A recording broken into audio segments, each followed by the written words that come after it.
Hello, everyone, and welcome to our Boots in the Barn webinar series. This is our webinar series that has been ongoing, focusing on Cornell dairy research updates from the Cornell Vet School. So, I am Katie Calero. I am a dairy management specialist with Cornell Cooperative Extension's Southwest New York Dairy, Livestock, and Field Crops team. Today with me, I have Betsy Hicks and Kathy Barrett to kind of monitor the chat and help answer any questions that we may have. And it is my pleasure to introduce Dr. Jackson Seminara. He will be presenting today on forecasting performance, how clues from blood, milk, and sensors can predict unfortunate outcomes in multiparous dairy cows. So thank you, and I will hand it over to Dr. Seminara. Sweet. Thank you, Katie. Yeah. All right, let me share this. All right. Um, so thank you for having me. I'm Jackson Seminara, and I'm really excited to talk to y'all about forecasting performance and how we can do it with dairy cows. So, um, sorry. All right, here we go. So I'm going to start off with just a brief overview of what I'm going to get into today. And the first section is going to be all about why would we even want to forecast performance in dairy cows. The second section is going to be about the clues that we can use from dairy cows in order to forecast performance. And then lastly, I'll talk a little bit about some potential practical applications of this information and what we might be able to use forecasting performance to do. So to start off with this question of why should we forecast performance at all? In order to answer this question, we need to kind of all get on the same page about the transition period. And I'm sure this is going to be sort of a review for everyone here, but I think it's important to just lay the groundwork. So the transition period is hard. And we like to think of the transition period as an adaptive balancing act, where the dairy cow has to adapt to the demands of producing milk while also supporting the needs of the body. And now, while she's doing this, she is facing a variety of different challenges. These challenges include energy and mineral deficits, they include altered immune function, and microbial threats to the reproductive tract. And all the while, she is trying to restore tissue homeostasis in the reproductive tract, fix the tissue damage that has happened, and also produce copious volumes of milk. And now this might sound like a tall order, but miraculously, most dairy cows are able to manage this and they adapt to the transition period quite effectively. Unfortunately, that's not the case for all dairy cows. And how we know this is because when we look at a herd of dairy cows, and this is from a lot of research that's been done previously, we find that nearly 40 to 70% of all dairy cows in a herd will experience some form of early lactation disease. And now what this tells us is that a lot of cows, maybe not all cows, but a lot of cows, depending on the herd, are failing to adapt to the transition. So if it was just the early lactation disease that was the problem, maybe this wouldn't be a huge deal. Maybe we could treat these cows and get them back on their way. But unfortunately, cows that fail to adapt experience a slew of other negative outcomes that we really don't want them to experience, i.e., they have an increased risk of developing some other disease. They have an increased risk of being removed from the herd by death. They have decreased milk production and decreased reproductive success. And so that makes this failure to adapt, this poor adaptation, it makes it a really important welfare concern as well as a really important economic concern. So when we get back to this, why should we forecast performance? Well, really the main point is so that we can recognize cows that are failing to adapt early enough that we might be able to do something. And the potential benefits of recognizing these cows early is that at the individual level, we might be able to rescue performance by doing some sort of intervention or some management change that could potentially change the trajectory for these cows. And at the herd level, this is a bit more abstract, but if we are able to, forecast performance at the herd level, we can get a sense of how our system is functioning, how well cows are adapting overall. and this can sort of inform what we go on to do next. So this is kind of the next section, and what kind of clues can we use in order to forecast performance? So one of the sort of main clues that we use is blood, and that's because we can find a lot of things out from blood. There's a lot of things in blood, and that we can measure them, and we can learn a lot from measuring blood. But there's other things that we can measure as well, such as rumination and activity time from sensor data, and also potentially information from the milk. And so I'm going to talk about each of these different things as being potential tools along the way, but I'm going to start off with blood because it is really one of the most well-studied areas in terms of forecasting performance. So when we analyze blood, there's a lot of things we could be looking for, and they all sort of fall under the category of biomarkers. And there's three real main sets of biomarkers that we like to look at. And the first one is energy-related metabolites. These are things like non-esterified fatty acid and beta hydroxybutyrate that are at elevated concentrations in dairy cows under certain circumstances, and they're related to the energy balance of the cow, like how much food is she eating, how much fat is she mobilizing, and I'll get into that in a little bit more detail in a second. The second main biomarker that we look at is calcium. And this is because calcium is really essential for survival in a lot of different ways. It functions at a lot of different sites in the body, and therefore without calcium, cows just simply can't survive. And again, we'll talk about this a little bit more as we go. And then lastly, somewhat more recently, inflammatory markers have also been used as biomarkers to find out how well cows are doing or how well they're going to do. And one of the main biomarkers, or at least the most well-studied biomarker in the inflammatory marker category, is haptoglobin. And again, we'll talk about this in a second.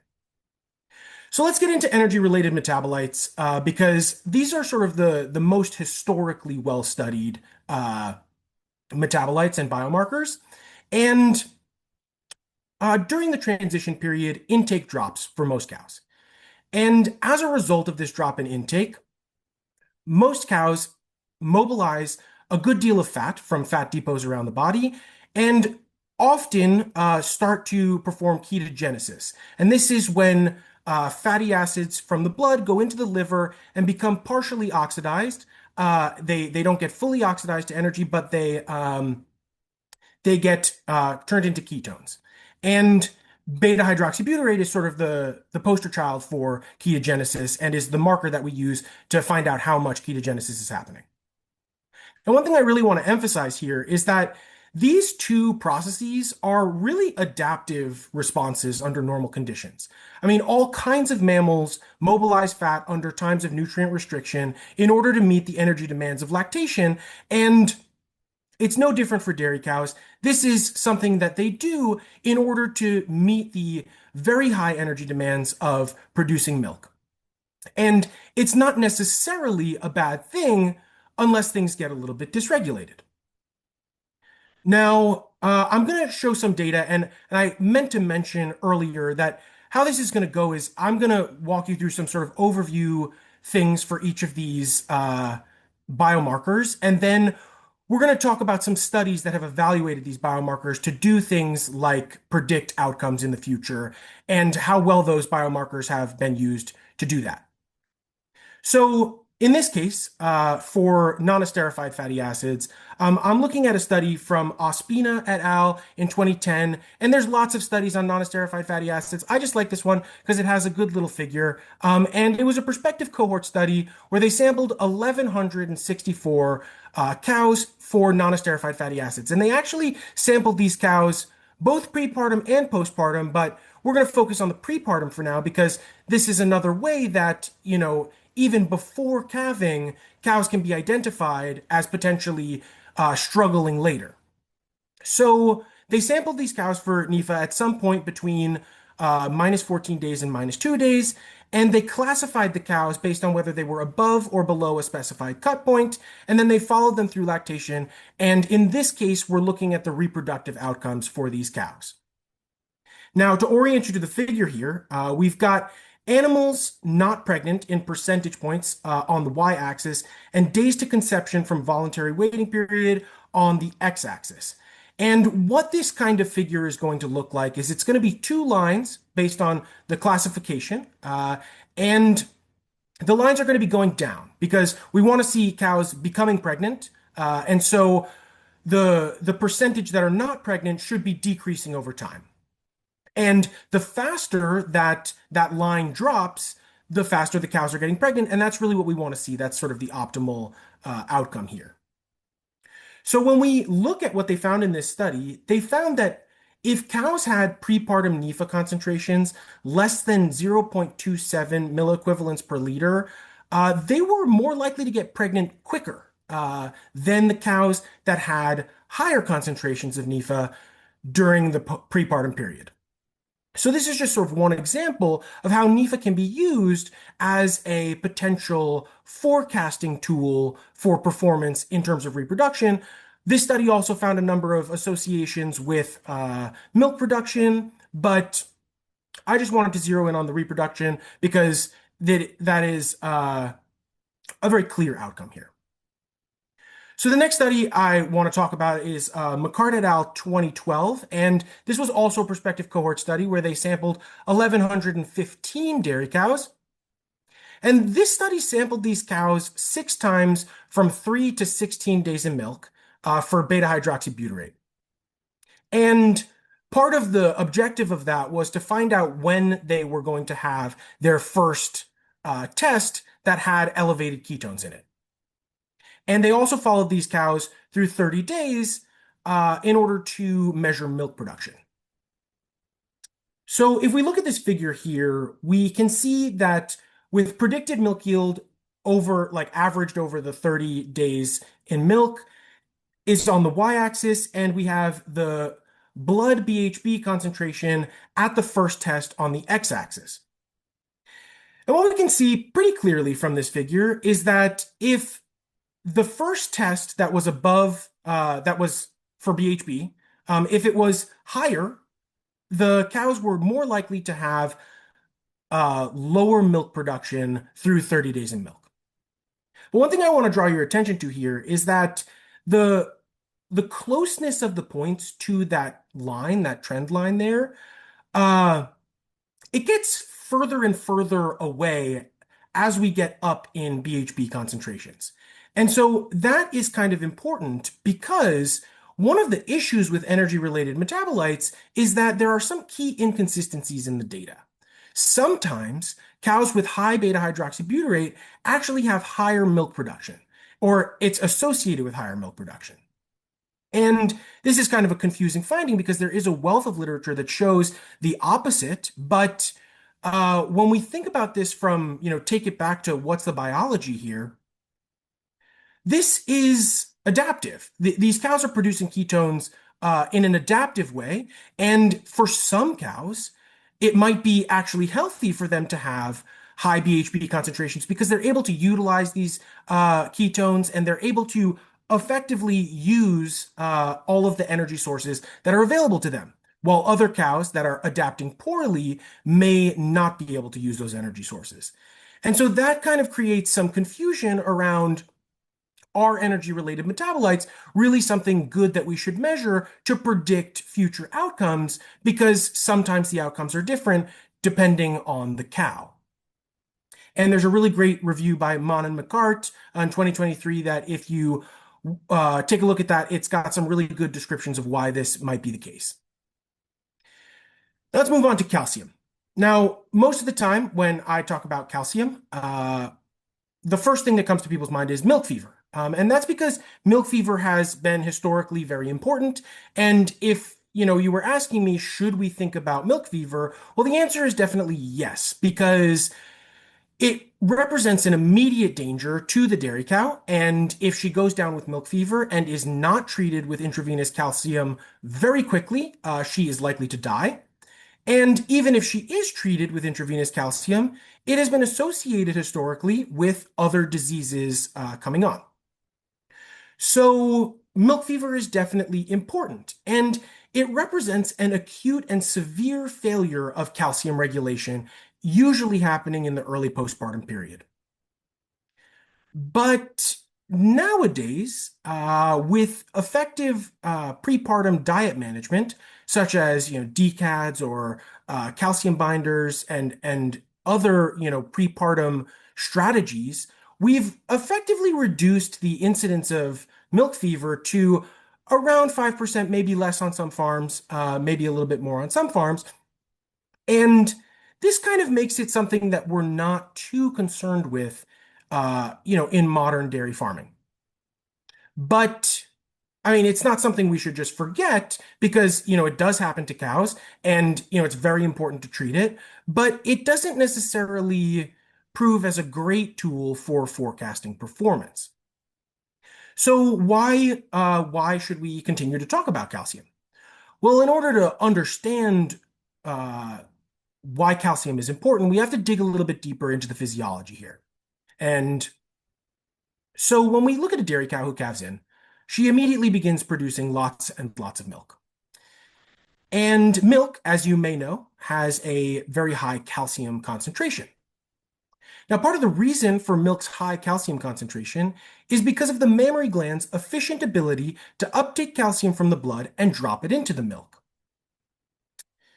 Now, as a result of this efficient ability to uptake calcium from the blood, in most cows, in the first day postpartum, they experience a drop in blood calcium concentrations right away. Now, for most cows in normal conditions, they're able to mobilize calcium from bone reserves and put it back into the blood, effectively normalizing blood calcium concentrations by 4 days postpartum. And this is pretty important because the timing here is quite key. It's normal for cows to experience a drop in blood calcium concentrations immediately following calving, but then they should recover by 4 days in milk. And we call cows that can do this effectively eukαλemic cows because they have normal calcium concentrations in their blood by 4 days in milk. Now, unfortunately, not all cows can do this, and cows that fail to normalize blood calcium concentrations by 4 days in milk, we call them dyscalcemic cows because they're having a pattern of calcium dysregulation that has been associated with poor adaptation. And I'm going to dig into that a little bit more because I think this dyscalcemia is really something that is one of the main reasons we should continue to care about calcium as a potential tool for forecasting performance. So dyscalcemia, which is what I did my thesis on, is a subclinical disease state. So you can't tell the cows that are experiencing dyscalcemia just by looking at them. It's diagnostically defined as serum total calcium concentrations less than or equal to 2.2 millimoles per liter or 8.8 milligrams per deciliter at 4 days in milk. So it's specifically at the 4 day in milk time point that we measure calcium to diagnose dyscalcemia. And it happens to around 30% of multiparous Holsteins. Now, that's a pretty big number, but we've seen it get much higher on certain farms, and we don't necessarily know why it's higher on those farms, but the range can be quite wide. And dyscalcemia, importantly, has been associated with an increased risk of early lactation disease. So that right there suggests that this is a good marker of poor adaptation. But then furthermore, it's also been associated with reduced reproductive success in terms of pregnancy to first service and time to pregnancy. These cows are not faring as well when it comes to reproductive outcomes if they have dyscalcemia. And then lastly, these dyscalcemic cows have reduced production. And now, one thing I just want to make crystal clear here is I am not trying to claim that there is a causal association between dyscalcemia and these outcomes. We do not know if dyscalcemia is predisposing these cows to these outcomes or whether there is some underlying physiology that is sort of driving the whole system here. But it's important to think about these outcomes, as being associated with dyscalcemia because in this way we can use dyscalcemia as a marker of poor performance later on. And in terms of this production outcome, a study that we recently had accepted in JDS was a cohort study where we looked at milk yield over 10 weeks in lactation for cows with dyscalcemia. And here we have milk yield in kilograms per day. I should have converted that to pounds, but I have a little conversion later. Um, we have milk yield in kilograms per day on the y-axis and week of lactation on the x-axis, with dyscalcemic cows in red and eukalcemic cows in blue. And what we can see really clearly from this figure is that dyscalcemic cows are producing less milk for a long time. And it's not a little bit less milk, it's actually quite a lot. And when we average it over the whole time frame that we're looking at here, we find that it's dyscalcemic cows are producing 10.6 pounds per day less than eukalcemic cows for the whole 10 weeks of lactation. Now, that's a lot of milk to me. That figure is very astonishing. When we first found that, I was quite shocked because really, when cows become dyscalcemic, whatever is driving that is leaving a lot of milk on the table for these dairy cows. So now let's move on to inflammatory markers because they're sort of the next category here. During the transition period, inflammation is elevated. And this is really true in most dairy cows. And the reason for this is like energy-related metabolism, inflammation is an adaptive response under normal conditions. And how we know it's adaptive is because we know that inflammation is required to facilitate placental expulsion, tissue repair, uterine involution, and host defense against microbial invasion of the reproductive tract. So it's really important to have some degree of inflammatory activation during this early postpartum period. But when it gets dysregulated, things start to get a little bit hairy, and I will get into that shortly. But first, we're going to frame things through the lens of haptoglobin, because haptoglobin is an acute phase protein, and that means that this is a protein that the liver produces under inflammatory conditions. So when there's an inflammatory stimuli, the liver shifts over its synthetic machinery to start producing acute phase proteins, and haptoglobin is one of the most well-studied acute phase proteins in this context. And so we like to think of it as a very useful marker that inflammation is taking place. So here is a study that I love a lot. It's a small cohort study with only 67 cows, and they classified cows based on the severity of the metritis that they were experiencing. And they also measured haptoglobin from minus 21 days through through plus 21 days relative to parturition. And so to orient you to this figure, we've got haptoglobin on the y-axis and the day relative to calving on the x-axis. Now, when we look at this figure, the clear take-home point from this is that, well, there's two, I think. The first take-home is that healthy cows do experience inflammatory activation. We see that they get an early peak, that's the black line here. They get an early peak and it resolves relatively quickly. Now, cows that have metritis, either severe metritis or mild metritis, these cows are experiencing much higher concentrations of haptoglobin in their blood. And so this really shows us that haptoglobin can be a useful marker of disease because there's this clear association between haptoglobin and metritis. And this has been shown in a variety of different studies. This is just my favorite one because I love this figure because I think it's very clear and it illustrates the point that high haptoglobin early on is associated with disease. Now, one thing that this study inspired our group to do was a retrospective analysis. And we had this data from a cohort study that we had conducted with 266 multiparous Holsteins. And we measured haptoglobin at 2 days in milk and followed these cows through 10 weeks in milk. And you'll notice that I'm using a lot of milk production to describe performance here. And a big part of the reason for that is because we know that cows who develop disease do not produce as much milk. And so if these cows are, having sustained positive milk production, well, then they're likely doing better than the other cows. So, in this study, we used a slightly unconventional analysis method where instead of categorizing cows based on some sort of threshold, whether it be arbitrary or derived, we used these specific thresholds to predict the performance at those thresholds.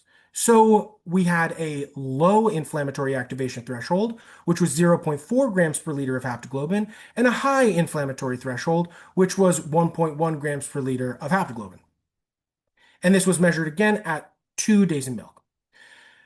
So the interpretation of this analysis is really that an average cow with this concentration, say 1.1 grams per liter of haptoglobin in her blood at 2 days in milk, she will produce however much milk I'm about to show. Now, if that I hope that's clear, but we'll kind of beat it apart a little bit more because um, in this study, we found that there was a very strong parity interaction here. So parity was a very important factor in driving the statistical effect of haptoglobin. So we stratified our analysis by parity, and these are kind of the results that we found. So in parity 2 cows, here we have milk yield again on the y-axis and weakened milk on the x-axis with cows at the low threshold in this teal color and cows at the high threshold in this orange color. What we can see from this figure is that cows with high inflammation, or the average cow with high inflammation, uh, at 2 days in milk will produce less milk than cows with low inflammation at 2 days in milk for the first 3 weeks of lactation. And this is a pretty solid effect that we observed. And even though numerically the values are lower throughout the first 10 weeks of lactation, it didn't reach statistical significance for any other point with these parity 2 cows.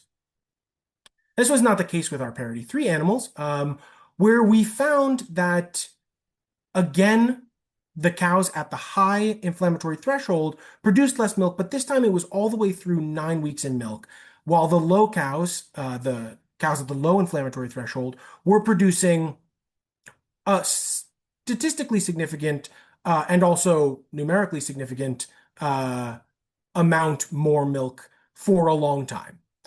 So that's important because the difference between parity 2 and parity 3, it's clear that if there is some sort of causal relationship between haptoglobin and this outcome, which I'm not necessarily saying there is, but whatever the underlying causes are, they're more strongly impacting parity 3 animals than they are parity 2 animals.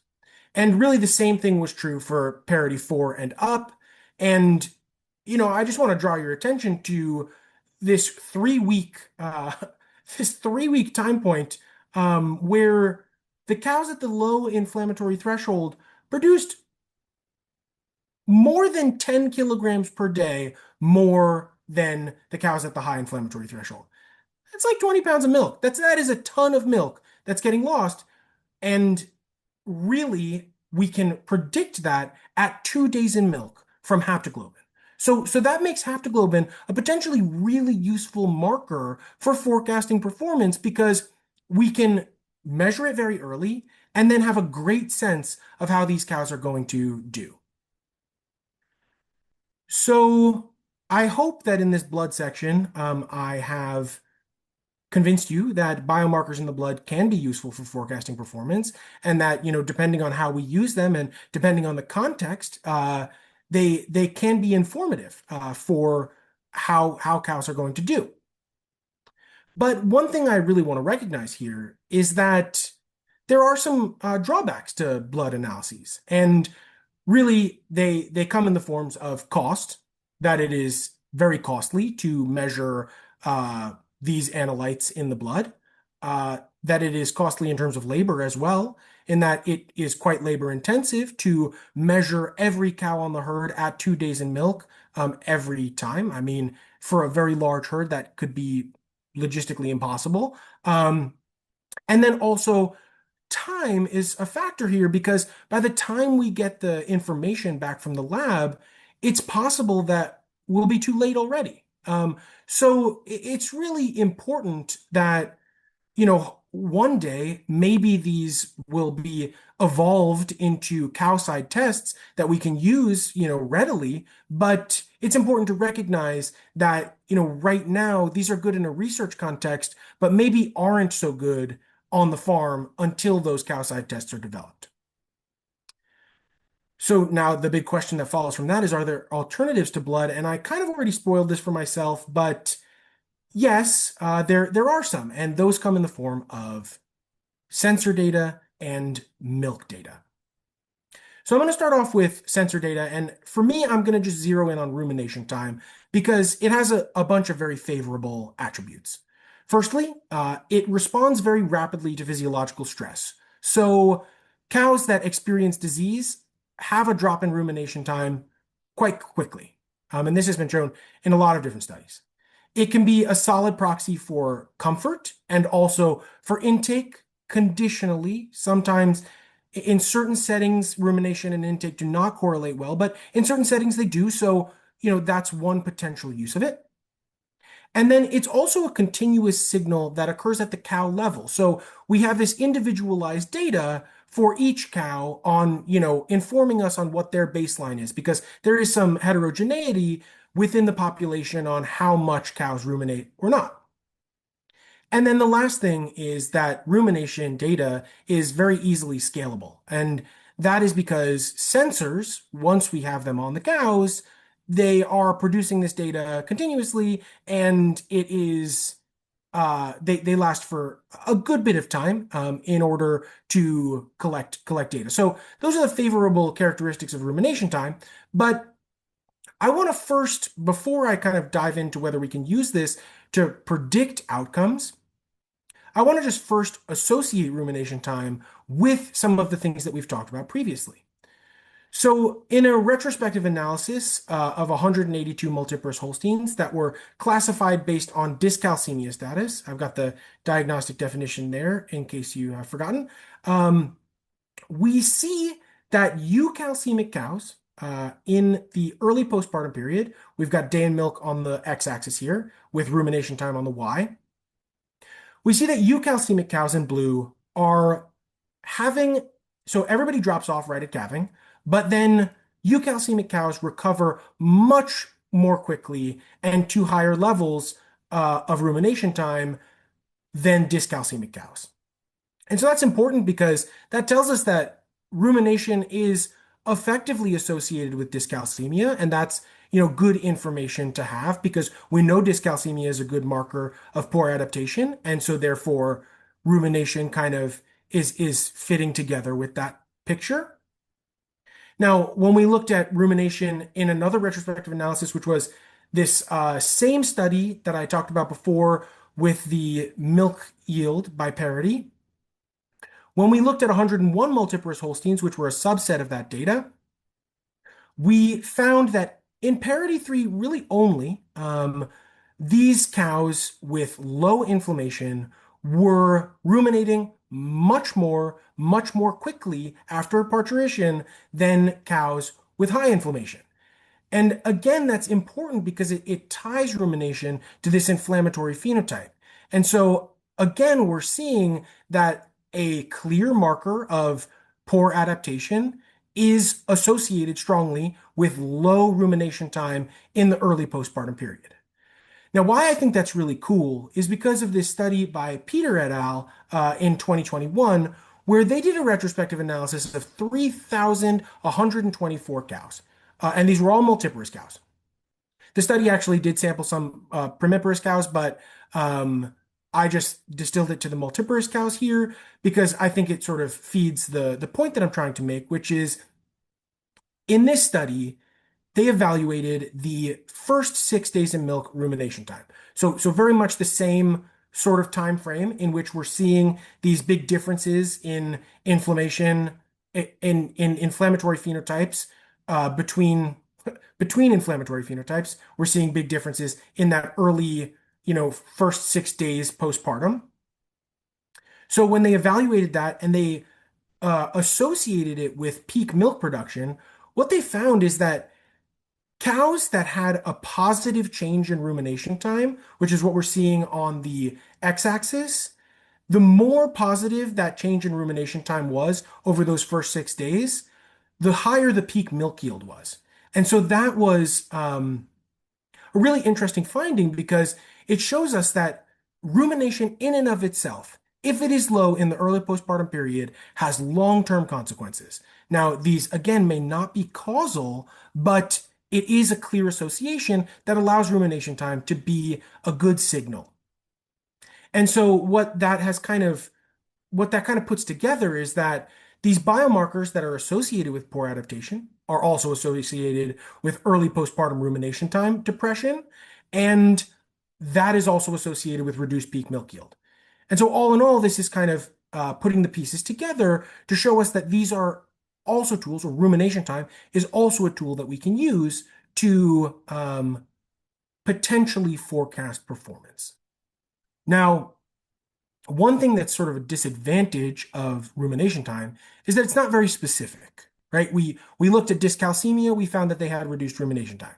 We looked at inflammatory phenotypes, they had reduced rumination time. And so we don't necessarily know what's going on, and that's because rumination time is not a very rich piece of data. Like it has very high resolution, but it doesn't have very much clear physiological information within it. It's just sort of one output. And that brings me to milk data, because milk data, I believe, is the future of precision dairy. And essentially, the reason for that is because it's information rich. It has so many things to offer. There's components, there's milk weight, there are absorbance spectra. This is one of the analysis methods that we use on milk that allows us to find out different wavelengths that the milk is absorbing. And this tells us information about the milk itself and potentially can tell us information about the cow. It's high resolution in that we collect it anyway, every 8 hours, usually on a three times a day milking schedule. And it's also very scalable because again, every cow is getting milked. And so if there was a way, and there is a way to measure milk during a milking, well, then we'd be able to do this all the time and collect a ton more data on these cows. So this is a little bit of a teaser here because we haven't yet looked at there have been some studies that have looked at milk components and milk constituents and milk spectra as predicting diseases and whatnot. But in this study that we conducted a few years back, actually Katie helped me on this project.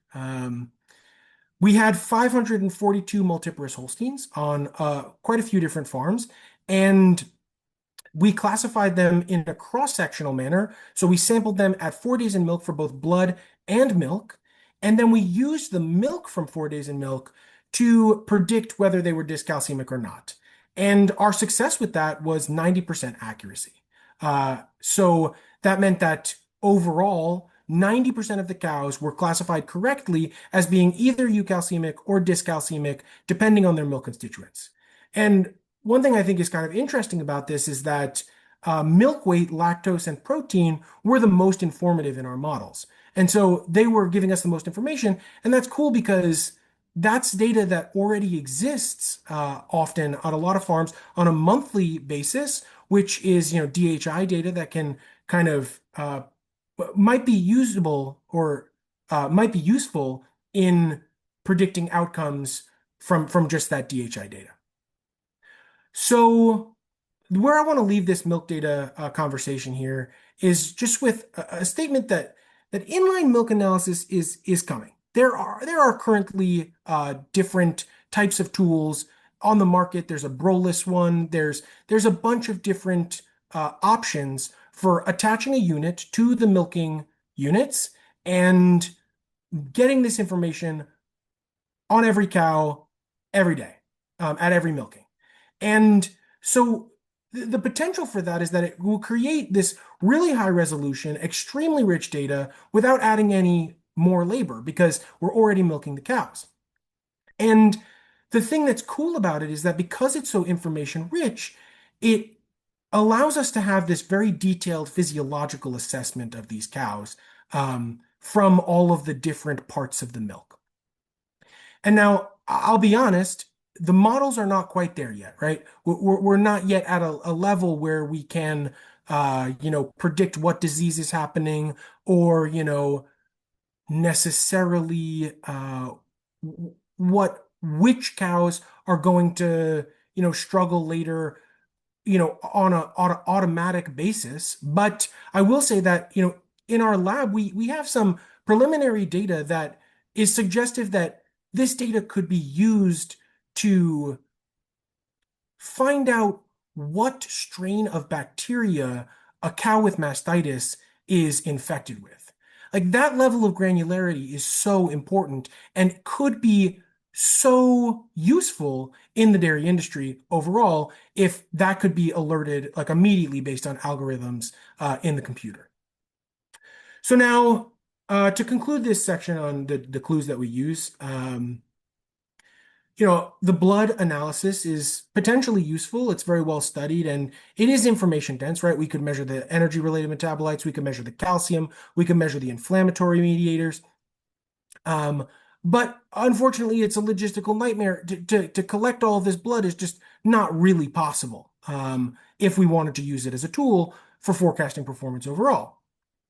Now, rumination time, continuous, predictive, easily accessed, but it's a bit too general. It doesn't give us that information, the specificity of information that we might need. And then milk potentially represents a sweet spot where it could be convenient with inline analysis. It creates an integrated biological output, but the thing is, it's not quite ready yet. We're not 100% there with milk production, but we're getting there, and it's coming soon, I'm sure. So I promised some practical applications, so I'll get some of those going. And really, the framework I want to use for this practical section is the three things that we would want to do based on this data are prevent, manage, or treat. And I'm not going to prescribe some sort of silver bullet here. I think everything is context dependent, and I do think that, you know, there's not there's not enough data on all of the things I'm about to present to you to really show us that we're able to prevent or manage or treat in these situations where performance has been forecasted as being poor. But this sort of brief set of some unpublished data is going to give us a sense of where the pressure points might live. So this first little bit here is a study that we are currently conducting where it's a retrospective analysis of a cohort design with 95 multiparous Holsteins that all had unassisted calvings. And they measured the time of these calvings, and they also measured haptoglobin at these time points that you see on the figure here. And what we did was we looked at, in a similar way to the inflammatory analysis that we did, we looked at the 20th percentile of calving time as a threshold and the 80th percentile of calving time as a threshold, as being sort of a long calving, somewhat long, and the 20th percentile as being a short calving or somewhat short. And what we can see from this figure is that cows that have a longer calving time are more inflamed postpartum. They, at 3 days in milk and at 7 days in milk, they are more inflamed. They have greater concentrations of haptoglobin. And so if we were using haptoglobin to forecast, performance or whatever, and we found that a substantial proportion of our cows were experiencing these elevated concentrations, well, maybe a good opportunity would be to try to minimize stress during calving and, support maybe more effective calving management. And one thing I really want to make crystal clear here is that the answer is not to pull calves and get them out faster, because that induces all kinds of trauma to the reproductive tract. And in this study, it was unassisted calvings. So assisted calvings might have looked even more inflamed or not. It's hard to say, but I definitely don't think the answer is to just pull calves immediately. I just think it's useful to notice that if cows are having more prolonged parturition, they have elevated inflammatory markers. Now, this next thing, this is potentially a management opportunity here. In a prospective cohort study, which is the same one as I showed with the production deficits for dyscalcemic cows, where we looked at 45 multiparous Holsteins, we classified them as dyscalcemic and eucalcemic, and in this case, we tracked their feed intake for 24-hour increments for the first 14 days postpartum, or really 336 hours postpartum, because it was all very hourly measurements. We measured the intake every 8 hours from the time of calving onward. And what we see in this figure is that dry matter intake is depressed in these dyscalcemic cows. They have lower dry matter intake than eucalcemic cows. It doesn't recover as quickly, and ultimately it gets up to around the same place, but it's really not quite as they're not having as good of a intake response as we would want. And so maybe this gives us an opportunity if we see that these cows are dyscalcemic, that maybe we can, maybe optimize feed management a little bit more effectively. And then this last thing, and this is my cherry on top. I'm really hoping we get this one through soon. Targeted intervention strategies. Like there may be some ways that we can target the right cows and give them a treatment and potentially solve some of their problems. And so in this retrospective analysis, it was from a randomized control design where they had 535 multiparous Holsteins, and half of those cows around received a delayed calcium bolus at 2 and 3 days postpartum. Now, that delayed protocol is not really the typical protocol for calcium boluses, but historically, calcium boluses have not been shown to be 100% effective. In fact, there has been a lot of studies to show that they're really only effective in certain subgroups of cows. But we also measured haptoglobin on these cows at 2 days in milk in order to find out who was a high inflammation cow and who was a low inflammation cow. So now this figure is a bit noisy, but in this figure, we have parity 2 on the top row, parity 3 and greater on the bottom row. With the cows, oh, I didn't put a key here. The cows that are blue received a bolus. They received the delayed bolus treatment. And the cows that are red received no treatment. And what we can see from this is that cows with high inflammation, if they were parity 3 and greater, produced more milk when they got a calcium bolus at a delayed time. And it's a pretty decent amount more milk. It's 6.8 pounds per day more milk over 15 weeks of lactation. So this is potentially a strong effect that we can get by giving the right cows the right treatment. But then it's important to emphasize that this has to be targeted, because when we look at parity 2 cows, sure, their trend lines don't show statistical significance at really most of the time points. But when we look at it overall, we find that if they received a bolus, they were in parity 2, and they had high inflammation, well, they produced less milk by 5.5 pounds per day for 15 weeks. So again, a pretty decent amount of milk getting lost, but that's because we gave a treatment to those cows and they had high inflammation. Now, I don't know exactly why that happened, but I think it is important to note that, treatments are not all equally effective to all cows. And of course, the low inflammation cows had no response at all. So now, I'm just going to wrap up here. The potential practical applications here, we want to try to prevent preventable stress, obviously. We want to manage constraints on cows that might be struggling. So if we find out that, these cows are potentially going to have worse performance down the line, maybe we want to move them to a separate pen where they don't have to deal with, social pressures, or maybe we want to increase the bunk space, in order to allow them to have more access to feed, or push up the feed more frequently, in order to kind of help them along. And then lastly, there might be some ways to apply selective therapies. But again, more research will be needed in order to kind of establish whether these treatments are effective. And so, yeah, overall, the conclusions that I'd like you to take from this is that forecasting performance is not about predicting failure as much as it is about recognizing risk and evaluating strategies. And that there are many tools that are available now or will be available shortly for commercial applications of these kind of ideas. And then if you take home nothing else, I would like it to be that forecasting performance is possible using blood, sensor, and or milk data, and is potentially useful for improving herd health and productivity.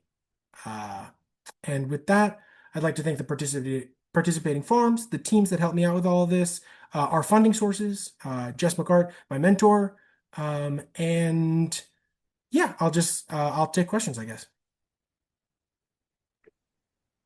Great. Thank you, Jackson. That was wonderful. And I know I selfishly always love seeing it just because a long time ago we did work on that milk project together. It was fantastic. And I think it's just really exciting about the potential of dairy and like where things can go. And that is definitely something exciting. So I do have two questions here. So our first question is, in the studies presented where showed a negative impact on some biomarkers like BHB, calcium, haptoglobin on milk production.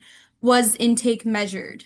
If not, do you think there's an effect on intake or a deviation of energy partitioning to support energy demand of immune slash inflammation? So that is a great question. And I will say that in the study that I mentioned, about where we looked at this long-term milk production for dyscalcemic cows, and we looked at, showed a little bit about their feed intake. That's really one of the only studies that has, at least to my knowledge, looked at feed intake, calcium, and inflammation and BHB all at the same time. And that will be coming out shortly in JDS. And so the answer to your question is really no. There hasn't been as much work looking at all of the different intersections and kind of integrating all of the knowledge that we have into sort of one model of poor adaptation. And I think there was a part of this question about nutrient partitioning to the immune space. And I think that's really a key point here, which is that I think our current models of nutrient partitioning don't really account for that as well as they probably should. And so, yes, I believe that nutrients are going to immunity, and yeah, we should be, taking that into account. Great. Next, this is kind of when you were talking about the rumination data, but what rumination sensor was studied, and are there differences in the reliability and accuracy of the variety of sensors on the market? So the ones that were in those studies that I cited, I believe, at least for the first two, I know it was SCR, but I'm not sure if they're that last one. I actually am not 100% sure, but I believe there's probably some differences in reliability of those rumination measures, although I can't say definitively like what that deviation would be and like whether there's some gold standard for rumination time. I'm not sure. And as a result, I think it's probably best to interpret rumination times relatively based on, the data that's coming out of that sensor, the data that's coming out of that cow. Yeah, I think that's a great point because we know all cows kind of vary, and it's good to have that baseline within the farm. Our next question here is just asking for you to recap the concept of the parity cow groups. So how are you kind of grouping those out? Oh, okay. So the way that we grouped them was just parity 2 cows, parity 3 cows, and parity 4 and greater.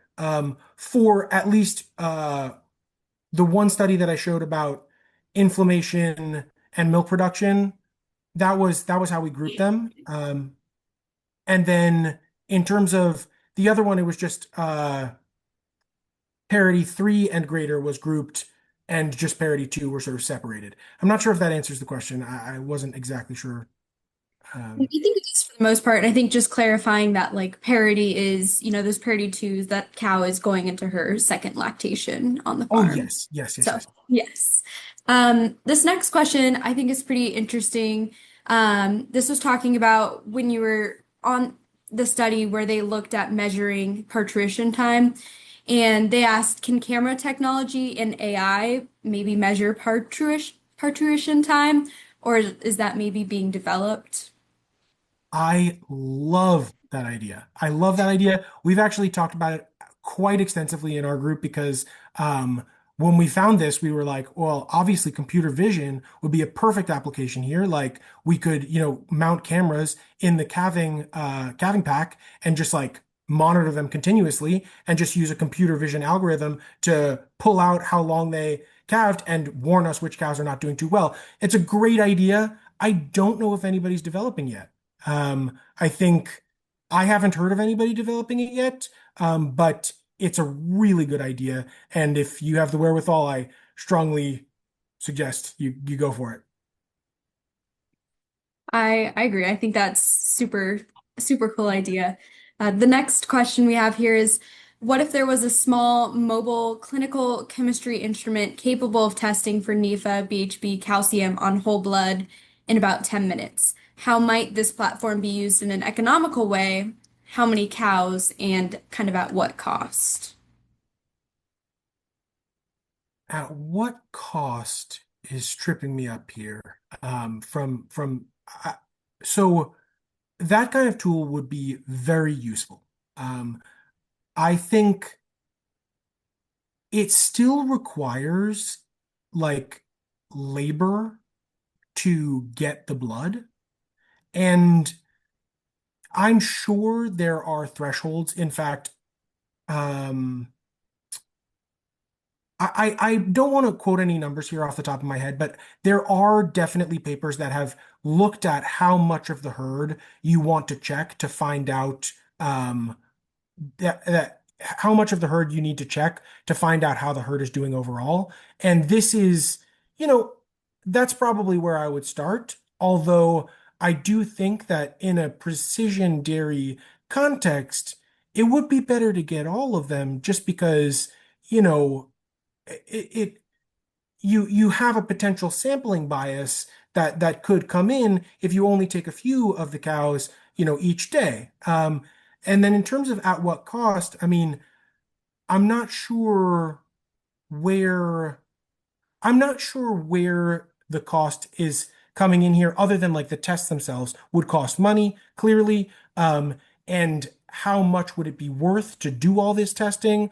Well, I think about, 30% of a large herd experiencing dyscalcemia. If there was something we could do about dyscalcemia, like some kind of treatment we could apply, if we could test them, give them the treatment, and then recover those 10 pounds of milk that are being lost every day for 10 weeks, like that could be a substantial recoup on the cost of the tests. So yeah, that's my answer there.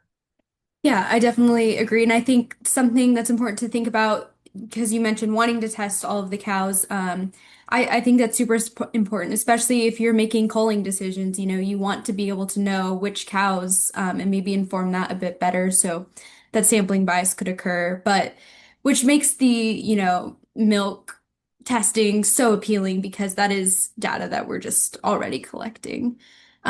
This next question I can kind of answer here, but they complimented, they said, very great information. This is super timely. They're wondering if any of this information is shared with veterinarians in the state. I do know that we have a few veterinarians who attend and hop on the webinars, and Jackson himself is actually going back to school. Can't get enough of it to be a veterinarian and kind of continue filling those knowledge gaps around. And then you have many more compliments in the chat as well. Mhm. So I just want to thank you again. Had a lovely time discussing, and I'm looking forward to seeing where this goes in the future, and especially with the milk data. I wanted to remind everyone that Betsy has put in the chat a handful of times our recording for last week. This week's webinar is also recorded and will be available for viewing by next week as well.